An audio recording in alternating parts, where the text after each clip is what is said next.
আসসালামু আলাইকুম। কেমন আছেন সবাই? আশা করছি সবাই খুব ভালো আছেন। আমি এর আগের একটা ভিডিওতে বলেছিলাম আমি টুকটাক কিছু শপিং করতে গিয়েছিলাম, তো সেগুলো আপনাদের সাথে আরেকটা ভিডিওতে শেয়ার করব। তো চলে আসলাম আপনাদের সাথে সেই ভিডিওটা শেয়ার করতে। এখানে হচ্ছে আমি কয়েকটা কারি বোল বা ছোট ছোট বাটি যেটাই বলেন সেগুলো নিয়েছি। চারটা কালার ছিল, তো পছন্দ হয়েছে নিয়ে নিলাম।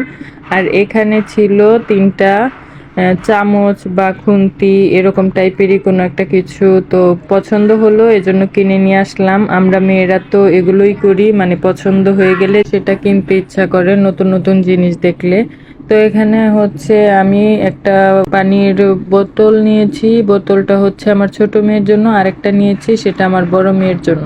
আর আমার ছোট মেয়ে হচ্ছে গ্লাস দিয়ে বা মগ দিয়ে ও পানি খেতে চায় না বেশি একটা, ও বোতল দিয়ে পানি খেতেই পছন্দ করে বেশি, এজন্য ওর জন্য একটা বোতল নিয়েছি। আর এটা হচ্ছে আমার বড় মেয়ের জন্য নিয়েছি। ওর যেটা ছিল সেটা একটু নষ্ট হয়ে গেছে, এজন্য আর কি এটা নেওয়া। দুটো সিস্টেম করা আছে, ভালো লেগেছে দেখে এজন্য নিয়ে আসলাম আর কি। আর এদিকে দেখেন যে আমি বলে দিয়েছি যেটা তোমার আর ওইটা তোমার আপুর। এখানে ছোট মেয়েটা বলছে কি যে এটা আমার না ওইটা আমার, ছোট বাচ্চা থাকলে যেটা হয় আর কি, ভাগাভাগি শুরু করে দেয়। এখানে হচ্ছে কিছু কাঁটা চামচ নিয়েছি।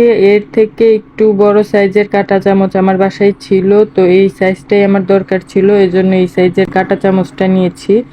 আর এখানে কিছু স্পুন আছে। তো আমার মেয়ে হচ্ছে টিফিন দিলে ও হারিয়ে চলে আসে, এজন্য এই স্পুনগুলো নেওয়া। আরেকটা সাইজ নিয়েছি, সেটা হচ্ছে একদম ছোট সাইজ। এর থেকে ছোট সাইজ আসলে আমি কোথাও দেখি নাই। ছোট ছোট পিরিচ বা ছোট বাটিতে কিছু একটা দিলে তো ওই বড় চামচগুলো দিলে দেখতে বেশি একটা ভালো দেখা যায় না, এজন্য আর কি এই ছোট সাইজের চামচগুলো নেওয়া। তো এগুলোই ছিল আমার টুকটাক শপিং। আপনাদের কাছে কেমন লাগলো অবশ্যই কমেন্ট করে জানাবেন। সবাই ভালো থাকবেন। আল্লাহ হাফেজ।